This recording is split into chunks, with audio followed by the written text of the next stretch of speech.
How's it going, folks? This is Mike, and I'm here to make a video showing you my miscellaneous film collection, which I keep on the shelves behind me. And I did the top shelf. It sounded like 4 or 5 months ago, and I'm going to do it a different way this time because when I did it before, I was standing by the shelf and pulling each one out and trying to hold the cell phone camera with my right hand, and within about 10 seconds my hand was so tired, my arm was so tired that I started shaking, and those videos are virtually unwatchable. So this time I'm just taking them all off the shelf and then I will put them back, and then I'll do the other half of the shelf in a different video just to keep things just to not make it be all that long. So anyway, as you can see, I've shaved, just a little experiment here, and I already hate it, so the beard will start growing in hopefully within the next couple of days. Some faces should be covered up as much as possible. So before I get to the second shelf, let me show you what has been added to the top shelf since I made the videos before. Starting off with this film by Pier Paolo Pasolini called Accattone, and then followed by Apocalypse Now. Finally got a copy of this. Haven't watched that for years. I don't even know if I actually watched it all the way through. It's been a long time. Followed by The Artist, another film I have not yet seen. I'm embarrassed to say that. Sean Penn classic, Bad Boys. Okay, it's a pretty good flick. And then we have Ben-Hur. Very happy to finally get this in my collection. And then we have this 1959 soap opera called The Best of Everything, which features Joan Crawford, although she's not the star of the film. It has people like Hope Lang, Diane Baker, Stephen Boyd, Susie Parker. About, it's very totally dated. It's about secretaries in New York in the late 1950s getting mixed up with men. Okay, and then finally, this musical Camelot, which I watched about a month ago, and I plan to do a video about some of the musicals I was watching around Christmas time, so that'll come later. All right. Now, going on to the shelf, this is a double feature of two low-budget films. One is called Double Nickels, which I have not watched and I know nothing about it, but I'm classifying according to the C name, The Choppers, which is the first film that Arch Hall Jr. starred in. And I just picked this up somewhere because it was cheap, but that's a picture of Arch Hall Jr. on the cover. Okay, bona fide cult figure, Arch Hall Jr. This is a documentary called Christianity, the First 2,000 Years, that was put up on the Arts and Entertainment Channel. Very good documentary with narration by Ossie Davis and his wife Ruby Dee. Okay. All right. This is the version of A Christmas Carol, also known as Scrooge. The 1951 version starring Alastair Sim, which I think is the best, my favorite one. Here is a double feature of two Christmas classics. One is It's a Wonderful Life, and the other is White Christmas. Okay. All right. This is a very odd little independent film called Chuck and Buck, which came out, I think, around 2000 or 1999, about a very bizarre relationship between two grown-up guys who had been friends since they were little boys, and it's very involved. Very, very interesting and well-made film. This is one of the first Best Picture award winners, Cimarron. I think it was 1931. This is a film from 1965 called The Cincinnati Kid, which has a great cast of actors. It's got Steve McQueen, Edward G. Robinson, Tuesday Weld, Anne Margaret, and Joan Blondell, which I remember seeing when it first came out, and I remember liking it. So when I had a chance to buy this for $3.33, I jumped at it. But now I watch it now and I don't like it as much because it is totally focused on the game of poker, which doesn't really interest me. It seems like it's 90% card playing, and who cares? So anyway, okay, here are a couple of DVD collections of the Cisco Kid low-budget cowboy films starring Gilbert Roland, which came out in the 1940s. So I'm a big fan of Gilbert Roland. He's a great actor. Here is my copy of Citizen Kane.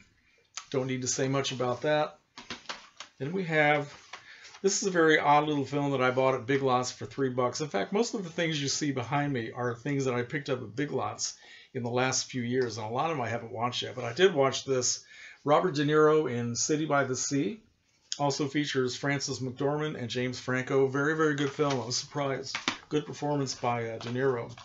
Here's another odd little film that I picked up at Big Lots starring Robert Redford. Let's see.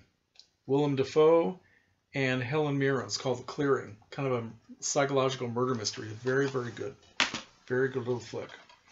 Here is Cleopatra, the Liz Taylor version from 1963, which I have yet to watch. I just don't think I can stand to be bored that long, but eventually, I suppose, I'm not even sure why I bought it, quite frankly. Just mild curiosity, I guess. Classic film, Coal Miner's Daughter, Sissy Spacek. Everybody loves that movie.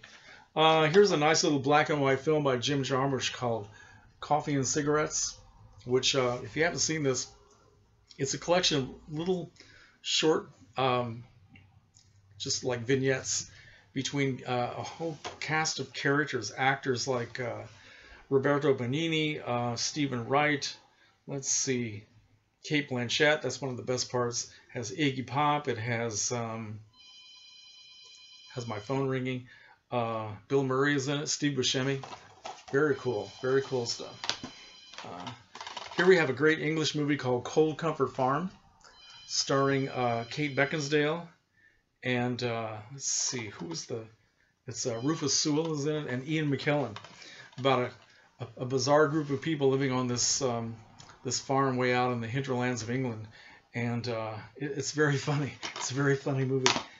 Okay, the next up is A Cold Wind in August, a film I talked about in one of my videos for a movie for each year of my life. This was made in 1961. It stars Lola Albright and Scott Marlowe in a film about a woman who happens to be a stripper. She's very, very sexy and very, very in charge of her sexuality, which is surprising for a film in 1961. And she enters into an affair with a 17-year-old boy who lives in her building. And it's not quite as sleazy as it may sound. It's actually a very good movie. Here's a nice double feature of Sean Penn, Colors and At Close Range. Okay. Here we have a film from 1961 called Come September, which stars Rock Hudson, Gina Lollobrigida, Bobby Darin, and Sandra Dee. And it's supposed to be a romantic comedy, and it's not that romantic and it's not that funny. It's actually very boring. Okay. Here we have a low-budget thing called The Confessions of Boston Blackie, which is a thin pack that I bought at a flea market. Boston Blackie was a private eye hero in low-budget films in the 1940s. I don't even think I've watched that yet. Here's a movie starring Martin Sheen and Trevor Howard called The Conflict. Now, this is actually a retitled version of the movie Catholics, which I've talked about in another video about a time off in the future when the Catholic Church has become something even worse than it is now, as far as, you know, modernization and getting away from tradition and all that sort of thing, where a group of Irish monks they've decided to go back to celebrating the Mass in Latin as it was for 1,000 years, and they're trying to be. Martin Sheen plays a modern priest who has been sent to stop them from doing that. Okay. This is a classic film called The Conversation. Francis Ford Coppola, one of the best films ever made. Gene Hackman, you got to see this one. You really have to see that one. Here's a terrific teenage juvenile delinquent film called The Cool and the Crazy from the year 1958. That's an era that I love as far as movies about teenagers, and it stars Scott Marlowe, who was in A Cold Wind in August. Really a great actor. Okay, here we have, these are 4 films starring Kevin Costner. We have The Bodyguard, we have Rumor Has It, The Tin Cup, and The Upside of Anger. Okay. Then we have John Wayne, The Cowboys, directed by Mark Rydell. Then we have The Cowboy Way with Woody Harrelson, Kiefer Sutherland. I don't think I've watched this yet either. I'm very lazy. This unmarked box here actually contains a film that my friend Dave Koenig sent me. He sent me a version of David Cronenberg's Crash that he recorded off of another disc. So thank you very much, Dave. This is a very, very freaky and creepy film. Okay, and here we have the other film called Crash, the Best Picture winner of 2005. Okay, all-star cast. Then we have another one of my 50s juvenile delinquent films. This is called Crime in the Streets. That's turned over there. These were put out by the Video Beat, one of my favorite companies to sell films like this. John Cassavetes, Sal Mineo, James Whitmore. Very, very good film. Let's see. Al Pacino in Cruising. Kind of an underrated mystery story that is kind of making a comeback, even though when it came out it was critically panned and everybody was angry about it. Here is a John Waters film starring Johnny Depp called Cry Baby. Okay, it's kind of funny. All right. Here is a musical from, I think, 1957 or 1958. It's called Damn Yankees, starring Gwen Verdon and Tab Hunter. Then we have this low-budget film with Harvey Keitel, Madonna, and James Russo called Dangerous Game. And I've only watched this once, and it was actually not a bad little flick. It was kind of violent. I have to hand it to Madonna. She does a pretty good job in this. So she's not a great actress, but when she could find something that fit her personality and her rather limited range, she could actually do very well. It's not a bad little flick.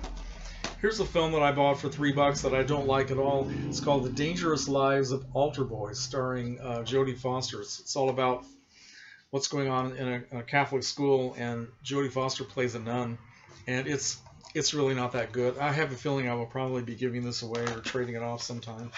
Here's a classic film by Truffaut called Day for Night. Day for Night, great movie.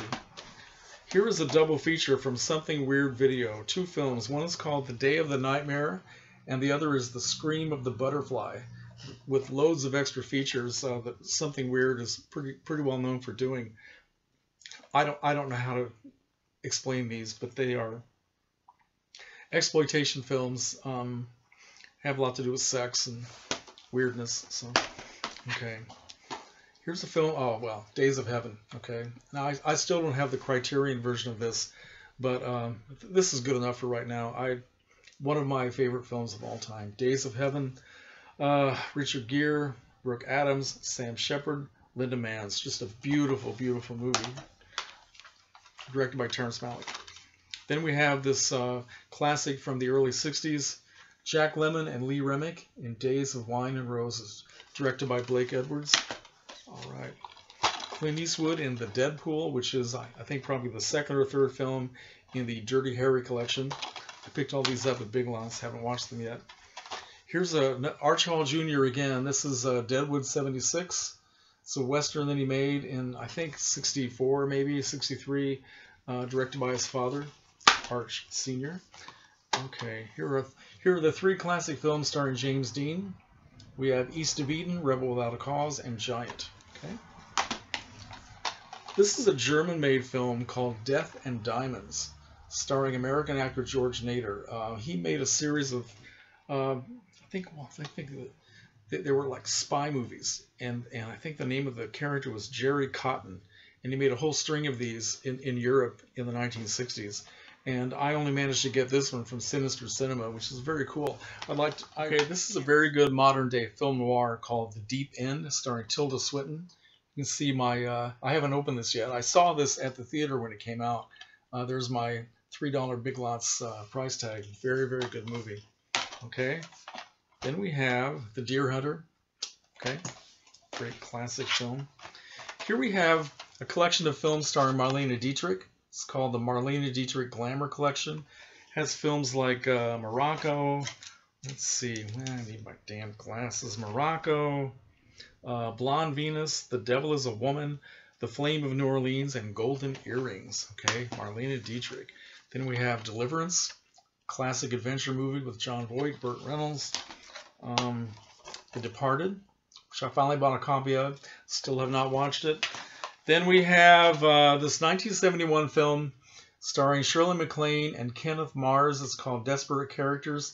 Kind of hard to explain this, but it was one of those early 70s films that was trying to deal with all the misery in human life, and it takes place in New York City, which apparently was pretty miserable in 1971. So, pretty good movie. And here is Frank Sinatra in The Detective.